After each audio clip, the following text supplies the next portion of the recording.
from the podcast, Grant's Rants Hollywood Talk. It's Grant's Rants Small Talk. Real Housewives of New York City Rundown. Let the ranting begin on this Real Housewives of New York rundown. I am joined by a writer and well-versed in pop culture and a long-time listener of Grant's Rants, Lois Elfman, calling in from New York. Welcome to the rants for the first time. Oh, I'm excited. I've been looking forward to sharing my many divisive opinions. Oh, well, you're in the right place. You know, this is where it counts, right here. I've had the pleasure of meeting Lois twice out in the city when I've been back east. I really enjoy you. I'm so glad we got to do this.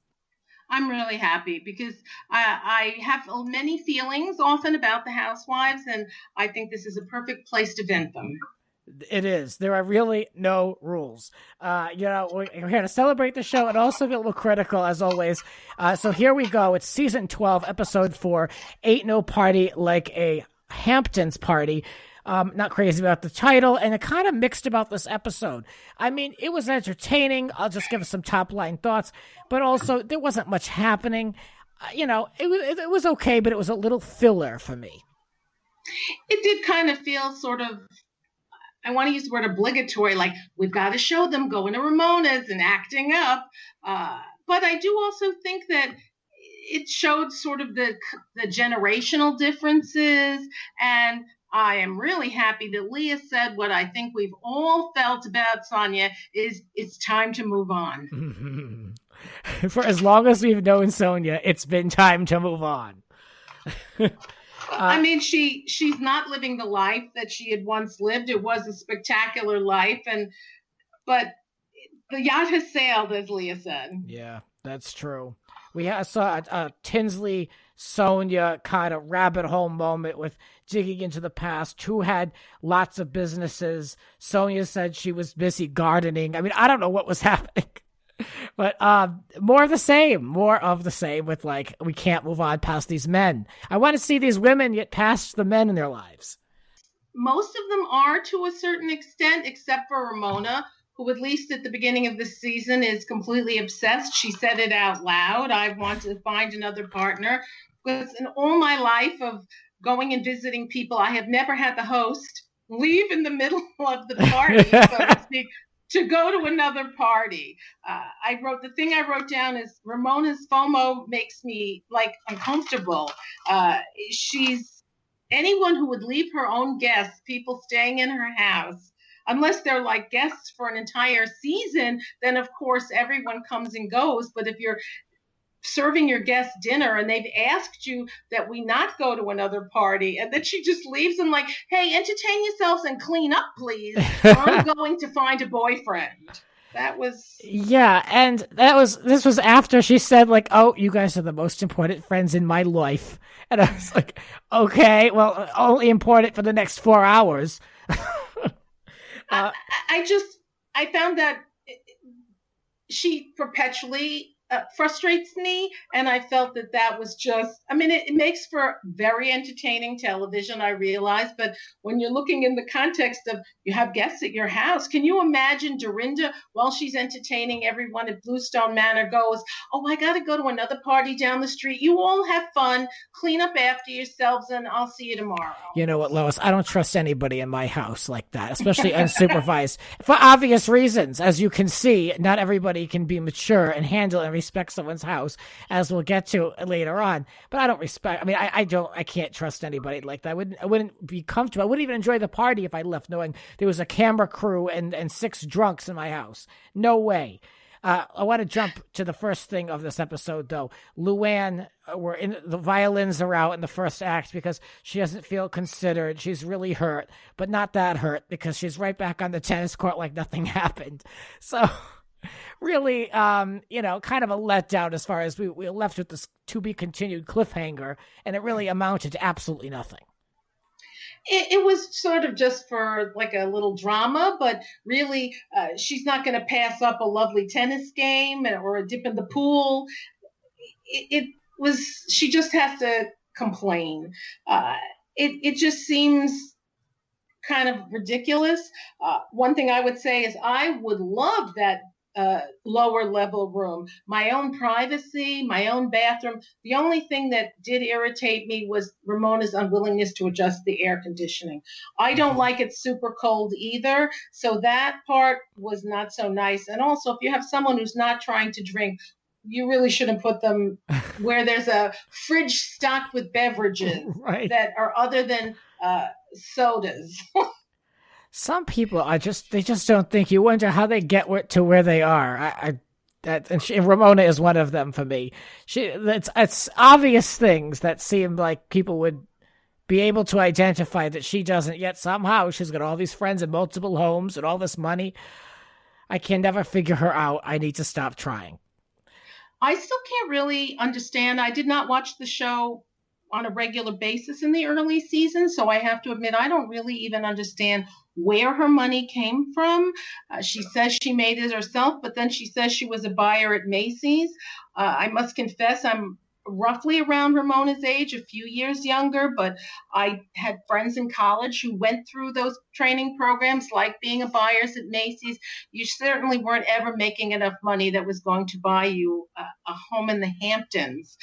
So I'm not quite clear where she made her money to that amount that she could live so lavishly, but I also have met any number of money people in New York, and I can't imagine her traveling through that society set, but good for her. Yeah, she does. She's so we're led to believe. She's laying it on thick. I always have a little moment in this rundown of her social climbing, and we'll get into it later when this guy shows up, but she's always managing to fit that in her schedule and her diary.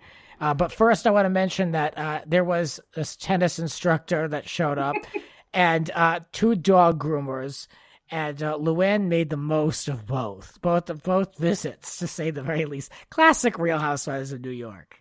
That's kind of how they roll. Yeah, they're all women of a certain age, but they kind of want to act like co-eds at their first frat party, and they're always looking for a date. It seems kind of bizarre. I do think LuAnn maybe stood a slightly larger chance with the tennis pro because he did appreciate that she spoke Italian. Oh, yeah. She pulled that card out immediately. Now, Marley, Sonia's dog, is getting a massage. And I swear Countess LuAnn almost had her foot up on the table. I swear she was almost there trying to climb up herself. But she didn't have to go that far because she ended up getting a massage anyway. I can't believe it. The guy is there to wash the dog, and he's over there giving her a massage. He's covered in water, he's all wet, and he's going to give her a massage. She knows how to take advantage. It almost seemed like too much awareness that, we got to create a little scene for the cameras. It felt a little disingenuous, but of course it makes for good entertainment, and they all seem to like it, and it didn't really put the guy out too much. The one thing that disturbed me a bit was he's washing the dog in the kitchen sink where they wash the dishes. Isn't there usually a hose out? Unless someone has offered you their kitchen sink to wash the dog, or it's your dog and your kitchen sink, maybe you should look for a hose outside. Yeah, that I don't go for. No, I'm surprised it's not another place. Some people have actual little tubs in their house for the dogs, or use an actual tub. That house has so many damn bathrooms in it. A tub, a sink in the bathroom. But yeah. I really think to take a dog that's like a guest in the house, although I will say they did an excellent job doing the grooming of the dog. You don't put the dog in the kitchen sink where the dishes are. No, but I guess if you have a dildo laying around the kitchen, it's like all bets are off. Well, it's only if someone used the dildo before they put it in the plate of chicken. Well, that's true, and perhaps we'll never know. Well, I don't think so. The cameras didn't capture that part. No. So they're outside, and which made me miss somewhere on the East Coast. They've got the grill going. They're sitting around a table. They've all got sun hats on. And here we go again. The producer must have whispered in Ramona's ear once again, ask Lou what she's most vulnerable about. We have to go back to this. So, of course, it's going to be about the drinking and all this. Now, look, even Dorinda said, I don't think she was an alcoholic. I'm kind of done with the drinking. Is she not? Is she an alcoholic storyline? I'm kind of over it. We've talked about it. What do you think about this? Well, I think it's a legitimate question when someone sort of did so much damage in their lives because of alcohol. Is she an alcoholic? I don't know. That's a very personal thing, and you'd have to look at her lifetime of relationship with alcohol. Did it do her some serious damage at a very vulnerable time in her life? Clearly it did. So going through an extended period of sobriety, of course, some of that was forced because of her probation, but some of it was just really, I think, needed to clear her own head and refocus on her life. For them to obsess about it, I mean, that can be genuine concern for a friend. If you think someone needs maybe, as Leah took a 9-year break to really redefine a relationship with alcohol, not a bad idea. Mm-hmm. To obsess, I mean, maybe they're afraid LuAnn could fall back into habits, and that's really that's something to be genuinely concerned about, because she did a lot of damage in her life when she was drinking to extreme. And clearly she has a high tolerance. She's not slurring her words after a couple of cocktails, and even when she falls in the bushes, she's okay. But some really bad stuff happened. I found that to be a legitimate concern. What are you vulnerable about is annoying already. It's almost like someone wants to know all your secrets so they can use it against you, right? Which is par for the course for housewives. Yeah, to me, and I've said this on the rundown previously, she's made her amends. She seems to be in a good place. I don't know if we need to keep talking about it and shining a light on it, but I mean, you gave a very smart diplomatic answer, which I think is the right way to look at it when you're viewing friends and their relationship to alcohol. But as a viewer, I feel like, okay, we've checked the box. I'm ready for the new and improved Lou. I want to see more. Yeah. Oh, she looks amazing. Yes, I mean, a couple of weeks ago, they were playing, I think, a reunion from season 3 or 4. And I'm looking at the Lou of nearly a decade ago versus now. She looks amazing. So clearly she's doing something right. And she is a woman in her 50s. She should be allowed to define her own relationship with alcohol. Mm-hmm. Well, at this point in the episode, the sun sets. The tiki torches are lit. Alcohol is pouring. Jeff, this random guy, Jeff, just happens to just let himself in. And so now we're seeing that he had a past with LuAnn, of course. And Leah's drinking. Tinsley's going to watch out for her, though. The most responsible one in the group. I can't even, I don't have anything to say on that one. I just think when Ramona reveals, when Jeff shows up and then Ramona reveals, oh, you guys wouldn't come to a party with me, so I invited the party over here. It's like, her phone, I really wrote Ramona's FOMO gives me anxiety. Yeah. I mean, for someone, it's one thing if someone says, I'll have a drink with you for an hour and then I got to go somewhere. But if someone says to me, I'm going to spend the evening with you, whether it's a friend, or a date or something, if someone says they're spending the evening with you and here you've got a group of friends, not to mention the paycheck that comes with hanging with them, why do you have to owe other people? I mean, what I'm looking for, you think that's the night you're going to find your boyfriend? I mean, is there no chance to just breathe? Take a night off. Take a night off. Maybe you'll find a revelation of your own vulnerability in a way that maybe will make you better to find a boyfriend. Because I know I tweeted it last week. I'm like, who are all these guys who date her? I think some of them are just hoping to get on camera. And others must just be amused by her. But when you are so public that you're dating so many people, what sincere guy who wants a relationship would want to date you? I mean, maybe she's got a ton of them, but that, just in my experience, again, a woman in that age group, I don't see many men in my age group who are single who would want to date a woman who's clearly shopping, not looking for a relationship, but within the context of she's going down the aisle and picking a couple things from each shelf. I certainly have had friends of that age who are looking to find a spouse or a partner, and they're happy to have a coffee date on a Tuesday afternoon to be dating who can't even stay with they're friends for an afternoon. They got to duck out to date, and then let's go here and I'll date, and I got to go here. Who are these men who are dating her? I don't know. I think it's all social climbing. How could any of them be a partner? A guy in his 50s or 60s is looking for someone to be with, not like, maybe they're not sitting at home thinking, maybe someone will pick me out of the 50 suitors she's had this year. I agree with you. I think it's a bunch of social climbing nonsense, in my opinion, because I don't know what the hell. It's clearly she's not getting anyone of any quality out of it because she just keeps dating. One thing that she's in the same vein of this, we talk about Dorinda's relationship with John. Ramona claims that she had a witch prediction, which I've never heard of it put that way before. A witch prediction that Dorinda would find a new man. And this triggers a little bit of a breakdown. What do you think of all this now with Dorinda and John? Well, I've always felt that John was like a safety net for Dorinda. It's clear she adored Richard Medley. I've read a couple things online about him. I mean, it was a beautiful relationship. She had been married and divorced. She had a daughter. She was a single mom out there. And she met truly a magnificent, extraordinary man. And that she lost him tragically, it left her devastated. But at the same time, she craved companionship. And John, to me, seems like that safe guy. He was fun to be with and attentive to her. And he couldn't break her heart. And I feel that's still it. But after 7 years, and her daughter is grown now and doesn't need as much attention from her, she could want someone maybe that she makes a deeper connection with.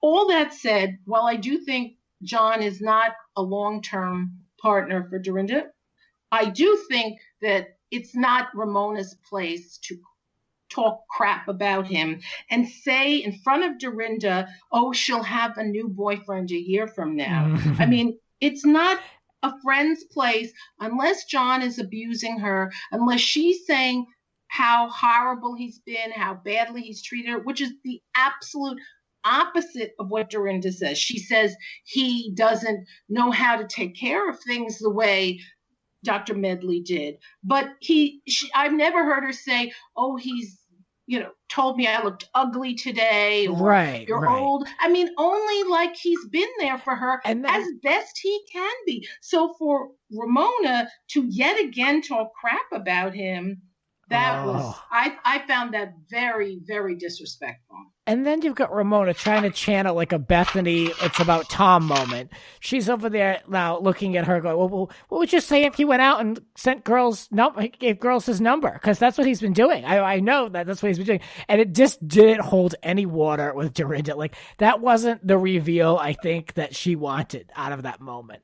It totally went sideways. And it didn't even seem to even matter.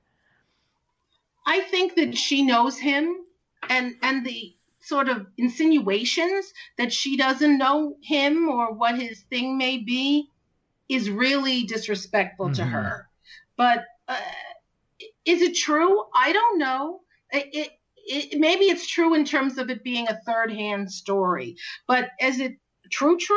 And maybe he gets numbers just so he looks like the big man on campus when he's out having a couple drinks with a friend. Is he really dating other women?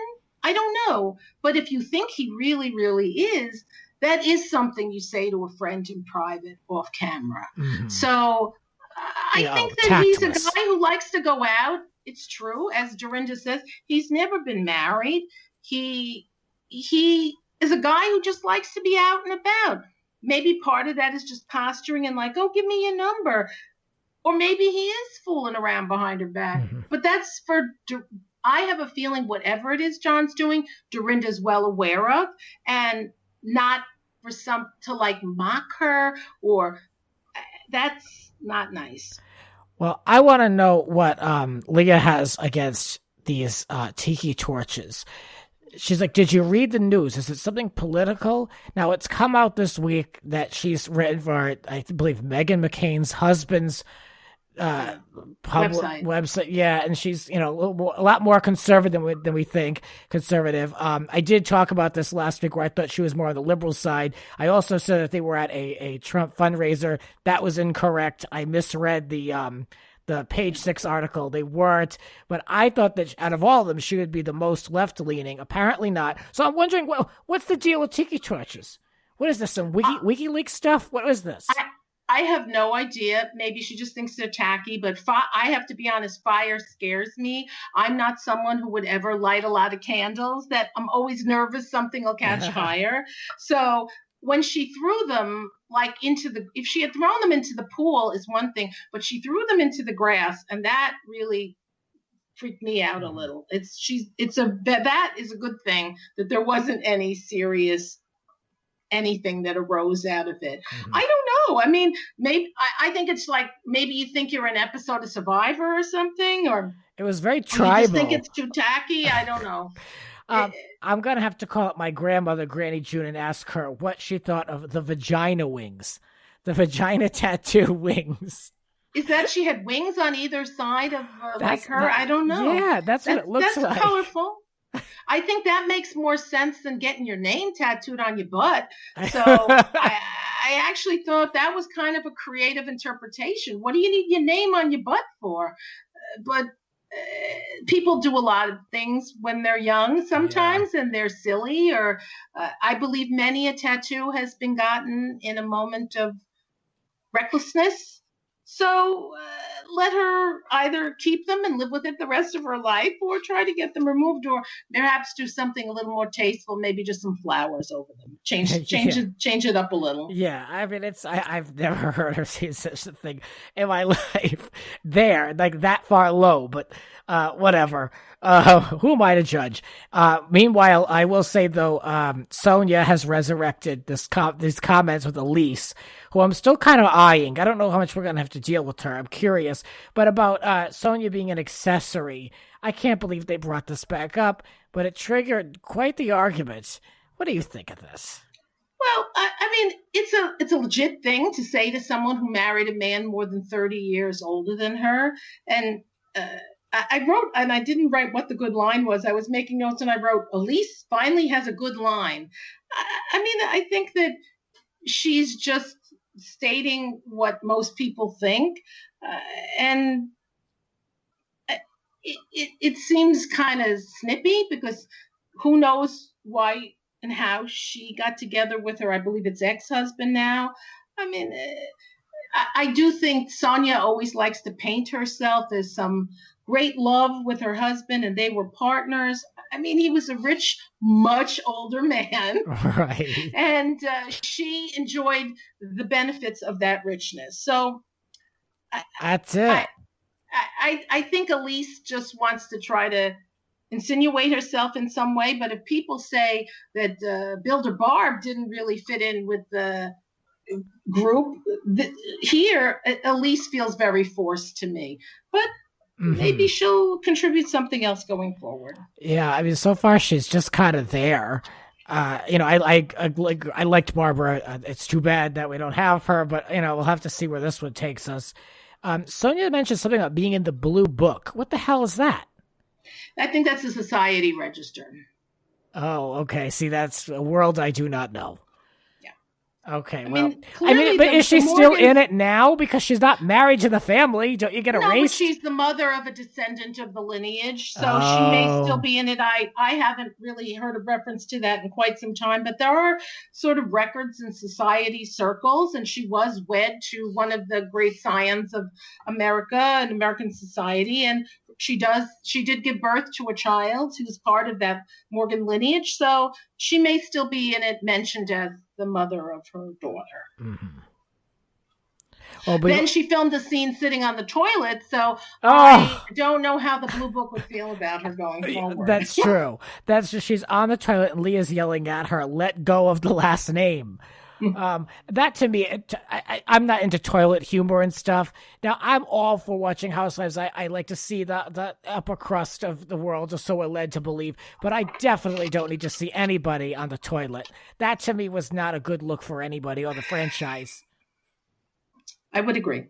Yeah, let's not do that. Final thoughts. Heading into our final thoughts, the next day, everything is trashed. Leah was real stealth in cleaning up that kitchen to not get in trouble. She knows what it's like to dodge a crazy mom. But it was still like, I would have been really, honestly, I would have been pissed. I would have been really disrespected and pissed, and I would have been very hurt. That to me is like the ultimate disrespect. You're hosting someone, even though she didn't do a great job at it, but just to have stuff thrown around like that. But again, maybe she shouldn't have left the house, and she could have controlled what went on. Well, first of all, if she hadn't left the house, like Dorinda said to her, she could have said, let's all clean up together, and everyone would have happily cleaned up. When you leave people to run amok and you're off, as she said, I'm on a mission to find a new partner, then you find a mess. I mean, on the other hand, to me, that is behavior. Leah's in her late 30s and Tinsley's in her 40s, Sonia's in her 50s. How do you behave like that? That's like a bunch of drunk frat boys behaving like that. It was. I mean, that's not how people who in basic life comport themselves. You get drunk, maybe, I don't know, you kiss the wrong person, you maybe you spill something on the floor, but you don't throw fire and dump stuff in someone's pool, which costs a bloody fortune to maintain.